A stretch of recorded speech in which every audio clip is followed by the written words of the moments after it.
Hey, everybody. Welcome to the Orange and Brown Talk podcast. Dan Labbe and Mary Kay Cabot with you here. Hey, Mary Kay edition of the pod, recording this on Monday around 5:30. Of course, we just found out that DK Metcalf is going to be suspended on Sunday for the Steelers. He's going to appeal, but it's a 2-game suspension for that incident he had with a fan in Detroit. So the Browns won't have to face DK Metcalf on Sunday. It's kind of a shame this game doesn't mean a little more, Mary Kay, but a little bit of news happening as we start this off. But let's get to our questions from our Football Insider subscribers, cleveland.com/Browns, the blue banner at the top of the page. And as you can guess, a lot of talk about Shedeur Sanders. And so we're going to start with Rex from Salt Lake City. Hey, Mary Kay.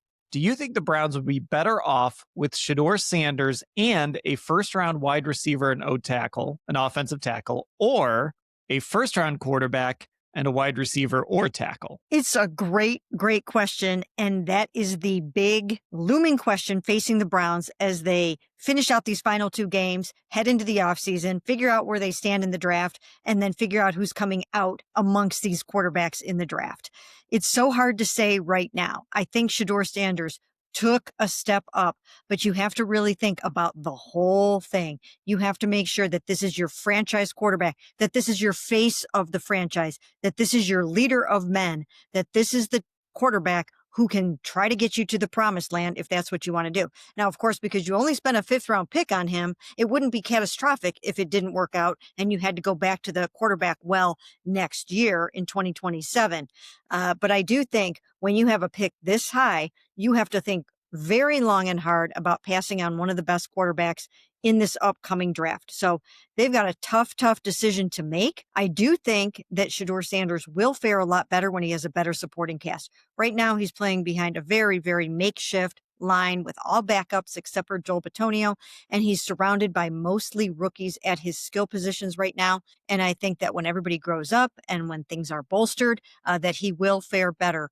But also when that happens, then teams start to dig into your film and they figure out how to attack your weaknesses and things like that. So it's a very big decision that the Browns have to make. That's also why I still think that you need a quarterback board, a quarterback committee to help with this decision. Yeah, it's complicated because obviously, like, you have to think about the opportunity too in front of you, where if this team, I mean, there's still a path for them to get the number 1 overall pick. So if you end up at 1 or 2 and you've got there, let's say this ends up being like a 2 quarterback draft and you have an opportunity to get one of those guys, like you've got to weigh that because just, there is a scenario where you give up on Shedeur and maybe he goes elsewhere and he's good. And certainly you'd regret that, but you'd also regret if you ran it back with Shedeur and he doesn't continue to develop and Fernando Mendoza or Dante Moore goes somewhere and they end up being a franchise changing quarterback. Or at the very least, a top 10 guy that you can win some football games with. So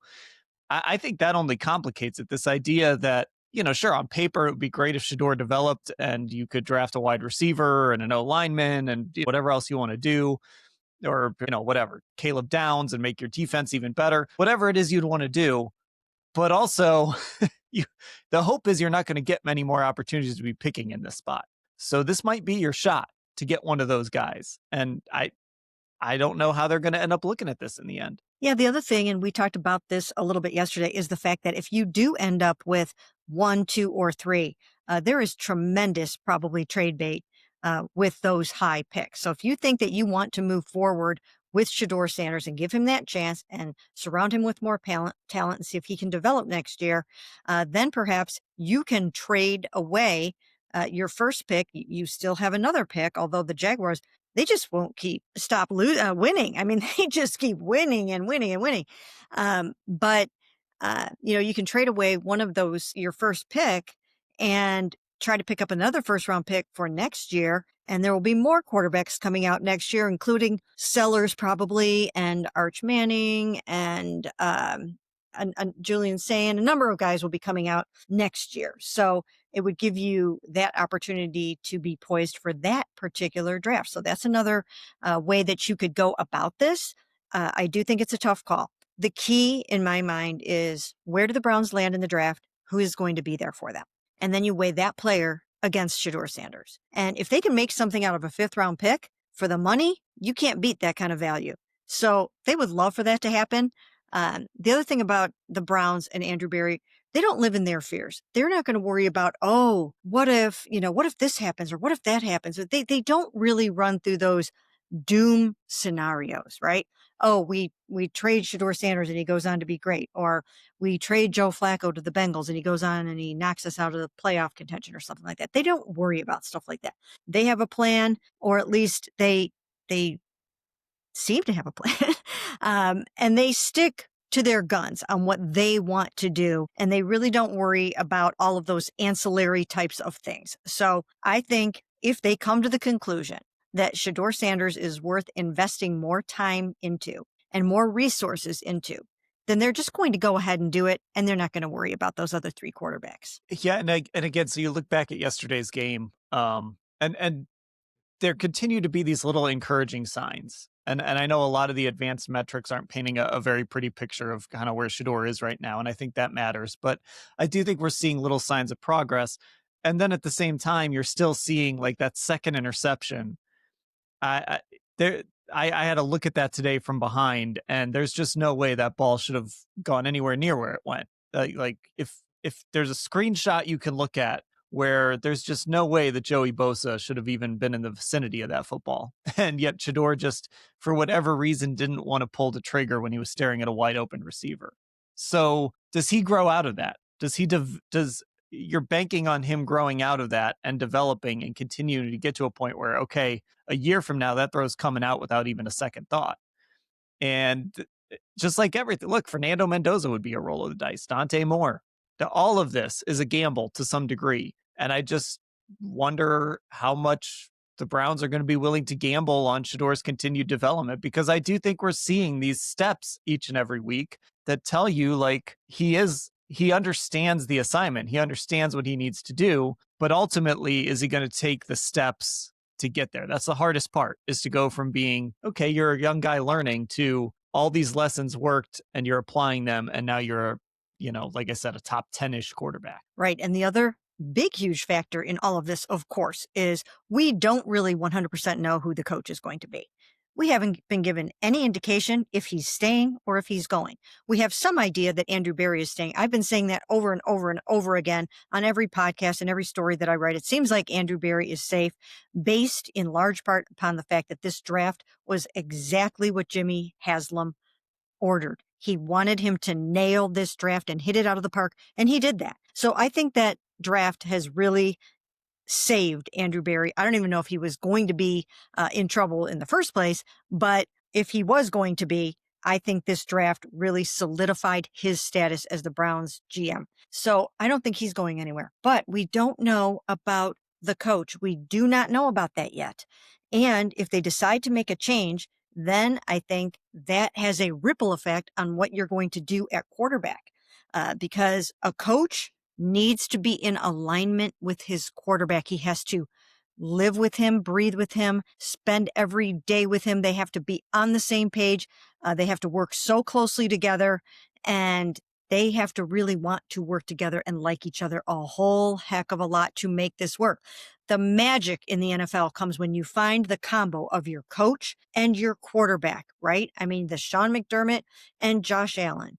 You want to find your Andy Reid and Patrick Mahomes. You want to find your Sean McVay and Matt Stafford, right? That's what you want. You want the coach and the quarterback combo. If you don't have it quite like that, then you have to have it with sort of your offensive coordinator, your quarterback. But regardless, the head coach that coaches the Cleveland Browns in 2026 has got to have a say in the quarterback, and has to have a big say in the quarterback, because his name is on every win and every loss. So I don't know if we are going to know for sure how this is going to go, and we won't even know it then. But I think the next step after the season is going to be, who is the head coach? Yeah, I mean, and that's what makes these discussions so hard, is like, we don't know for sure who's going to make these decisions. Like you said, it feels like of the two, Andrew Berry is the safest.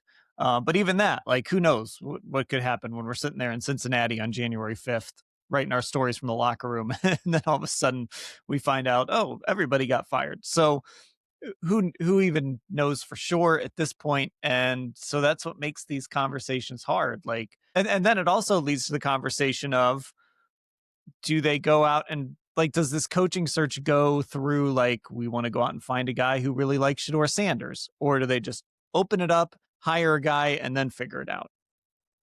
I don't know. I know that makes for an exciting podcast topic, but I don't know. Well, I'll tell you what, if Andrew Berry survives, and I think he will, and if he likes Shedeur Sanders, then he's going to pick a coach that likes Shedeur Sanders. That's all there is to it. It's either going to be Kevin or it's going to be somebody else. But whoever it is, if Andrew comes to the conclusion that he wants to move forward with Shedeur as the franchise quarterback of the Cleveland Browns, the coach is probably going to have to fall in line. Now, some people might think that that's backwards. Maybe you would want to get the coach and then figure out the quarterback thing. But, they've already spent a lot of time with Shedeur. And if they get to the end of these 7 starts by him and really like what they see enough, then I think you kind of tailor your coaching situation to the quarterback. So the other thing you said there that was interesting, and I've been thinking about a little bit today too, is this idea of, if you either aren't in a position to get one of those 2 guys at the top, I mean, let's say they win this stupid game on Sunday and they end up with like the 5th pick and they just can't get to where they need to get one of those top 2 guys. If you end up there, or if you just decide like, Fernando Mendoza or Dante Moore, you just decide those aren't your guys and you do want to run it back with Shedeur, with the hedge in mind that this 27 class is supposed to be significantly better than this one. Now, that's what everybody said about 26 too, but it really does feel like 27 is going to be truly better. Could Andrew Berry survive that? Do you think, like, could he survive another season where they end up in like the top 5 of the draft and in a position to get one of those guys? It would be hard. I will tell you, it will be hard. It's hard to attract free agents when you're not going to be winning. It's hard to keep your football team together if you're not going to be winning. It's hard to keep the Denzel Wards and Myles Garretts of the team happy. It's hard to bring back Joel Bitonio if it doesn't look like you're going to be winning. So I think it's a difficult proposition. But by the same token, I think they're looking for long-term sustained success, and they're not going for the microwave approach with this retool sort of rebuild that they're doing right now. So I do think that they're ready to strap themselves in again a little bit and deal with a few of the tough times if they have to in 2026 to get where they want to go. And of course, where they need to go is they need to have a good quarterback. They need to have a good, consistent quarterback. And there's so much more, again, that goes into it than just what you see on the football field. You have to have so many other things. You have to be able to deal with all the media demands. You have to deal with all the leadership demands inside your building.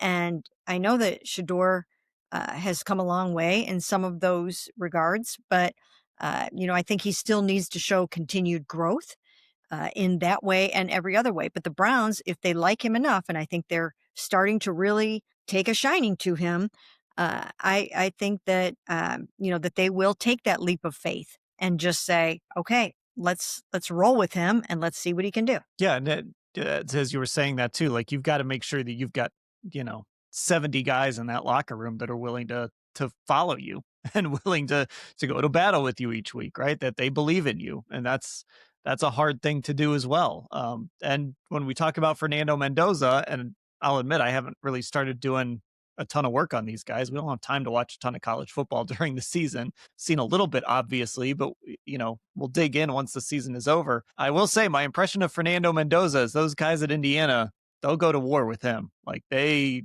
seems like a beloved teammate.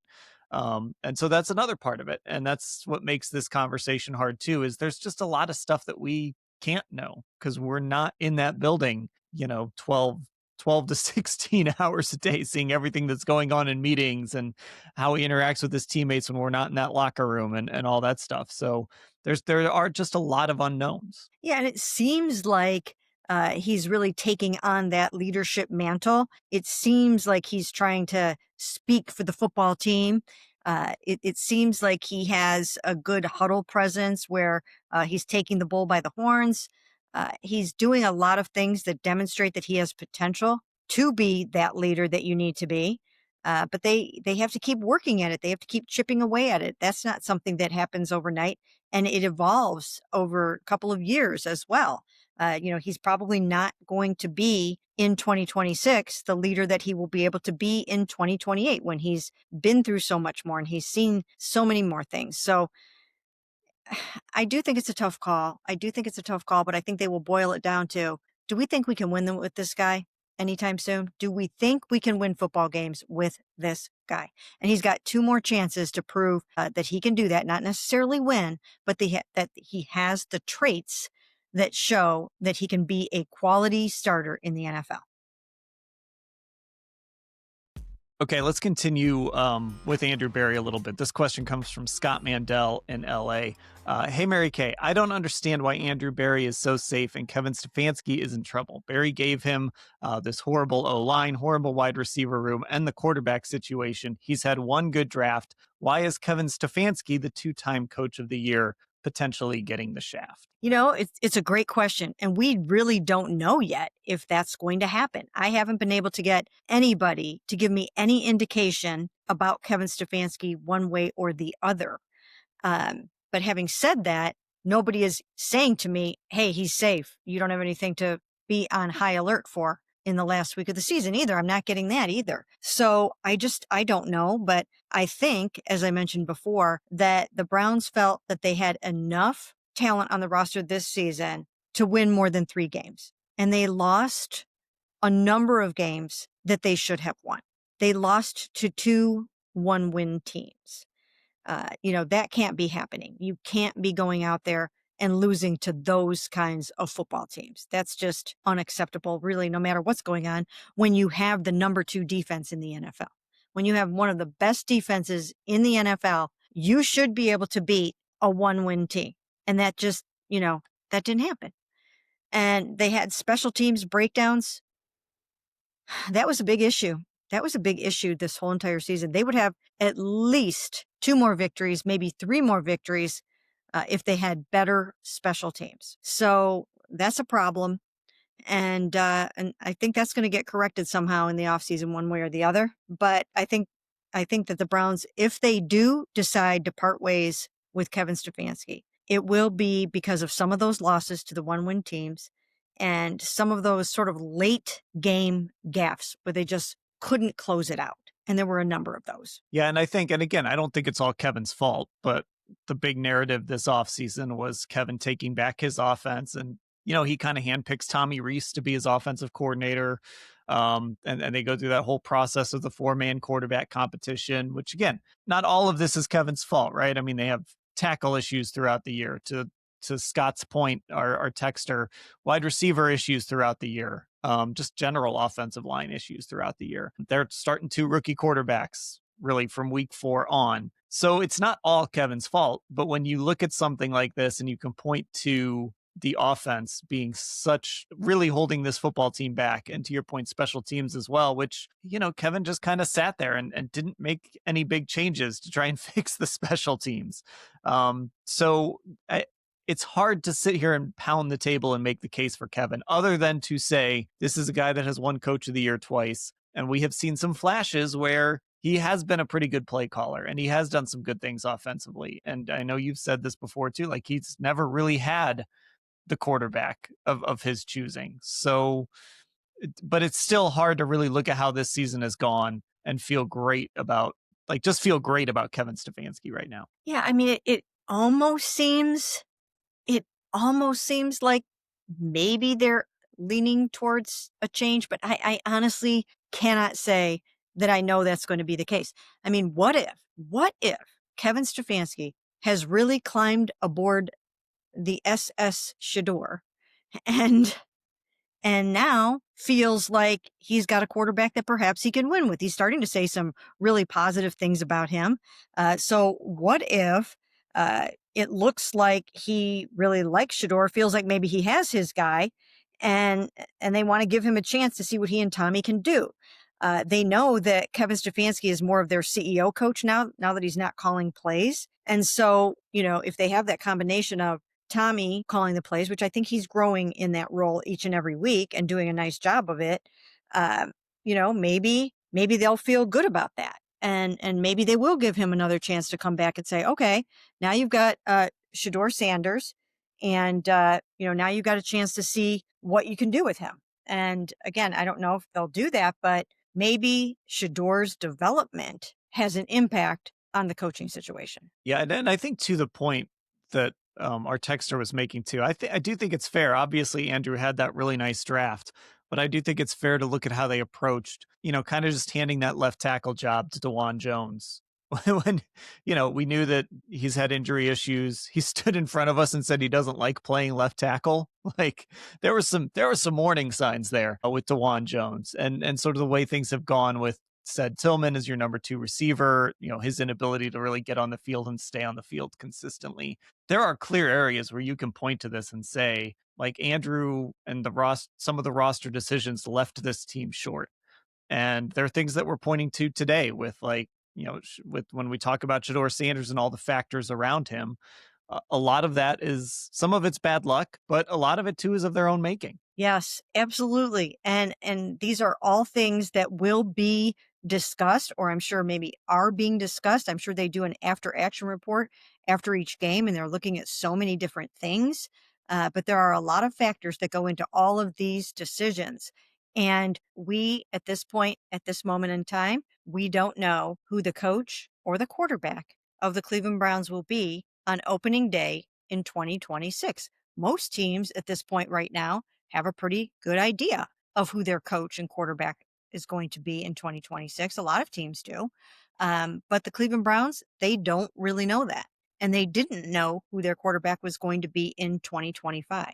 That's a tough spot to be in, and we know why they're in it. They're in it because of the Deshaun Watson injury. But I still feel like, in my heart of hearts, that somehow, some way, they could have found a winning quarterback that could have gotten them through this season. And maybe they thought that was going to be Kenny Pickett, but I don't know. It just seems like they could have gotten to winning this season a little better than they did, unless they, unless they really didn't want to that much, unless it wasn't as important to them as we thought it was. I think it was, but you never really know.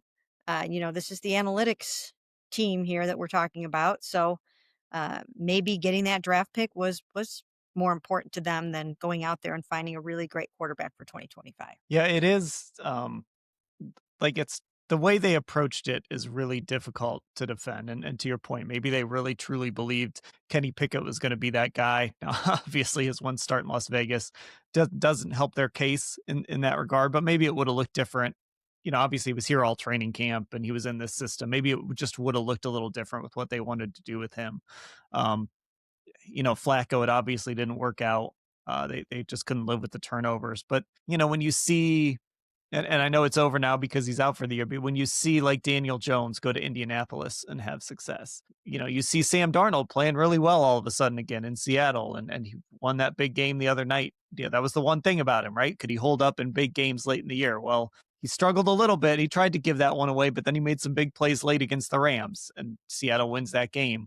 And they may end up with the number one seed over there. So it is frustrating to kind of see how the quarterback situation played out here and see some of these other situations where teams have found guys that were able to help them win some football games. And early in the year, there were certainly some opportunities with the way this defense was playing to steal some football games. And it didn't happen. And so that is, again, I think organization wide, everyone kind of has to own that. Yeah, and of course, in the Brown situation, money was a factor for them. They couldn't really go out and spend that kind of money on Sam Darnold. They weren't able to do that. I'm not sure how much Daniel Jones ended up making. But I do think that they were looking for bargain basement quarterbacks to go along with the enormous chunk of change that they had committed to Deshaun Watson. So I think that's been part of the problem. But I still think, you can rob Peter to pay Paul like teams always do, like the Browns always do. And if you needed to carve out 15, 20 some $million to pay for a quarterback this year, I think you could have found a way to do that somehow, some way.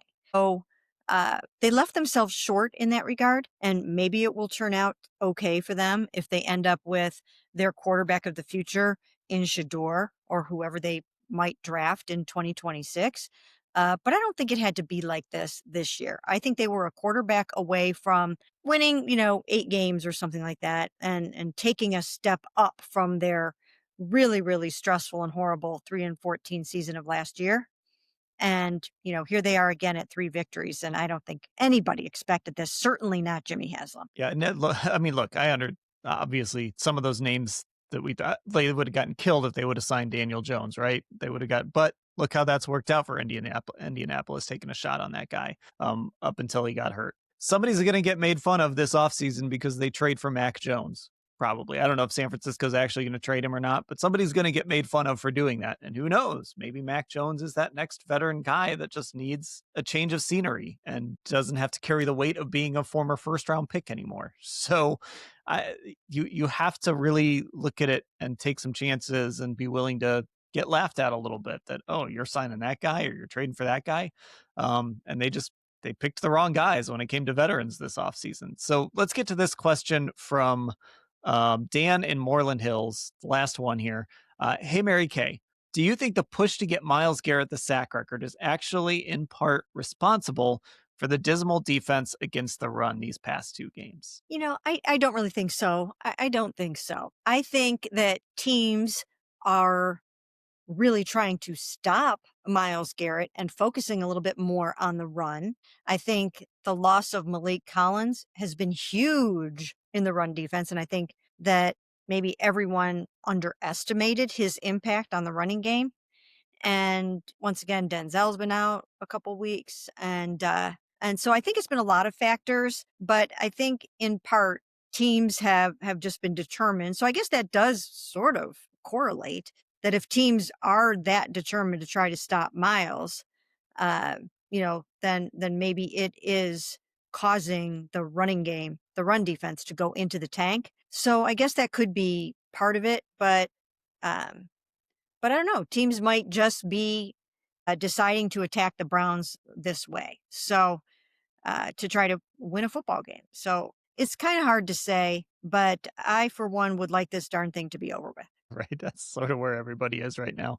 Um, I'm not sitting there watching, feeling like, him going after this sack record is affecting this defense at all. I mean, we saw yesterday. I mean, the sack that ended up getting changed to a half sack for him and Alex. Mason Graham didn't stop chasing the quarterback so that Myles could get there. I think it's just a combination of maybe there are a few moments where Myles rushes a little too hard and they kind of use that against him. We've seen that throughout his career sometimes where they kind of let him go by and then they run past him. But I'm not even seeing that much. I think you mentioned Malik Collins. Mason Graham is playing hurt right now. He's dealing with that rib injury that's been keeping him out of practices. I think maybe there's some depth issues getting exposed here and there. As good as Carson Schlesinger, maybe some guys are wearing down. Like Carson Schlesinger played well yesterday, but maybe he's wearing down a little bit. Maybe Mason's wearing down a little bit. Maybe some of these young guys are starting to wear down too. So I just think it's a combination of like a young team, a defense that has been kind of carrying the load here for months and months. And maybe there's just some areas where they're starting to get overexposed a little bit. Yeah, and Mike Hall hasn't been able to really be there full time. He sat out this past game. He's been up and down trying to come back from his major injury. So when Malik went out, they weren't able to fully rely on Mike stepping in there, which I know that they were hoping to get more out of him this season. So that hasn't helped matters. And then you mentioned the rib injury on the part of Mason Graham and stuff like that. So I do think it's a combination of a lot of things. Okay, we'll wrap things up there. All those questions came from our Football Insider subscribers, cleveland.com/Browns, the blue banner at the top of the page. You can also find us on YouTube, Cleveland Browns on cleveland.com. Get subscribed over there and check out our podcasts in video form. And if you're not subscribed on Apple Podcast and Spotify, get subscribed to Orange and Brown Talk over there as well. Mary Kay, I'll talk to you later. Sounds great.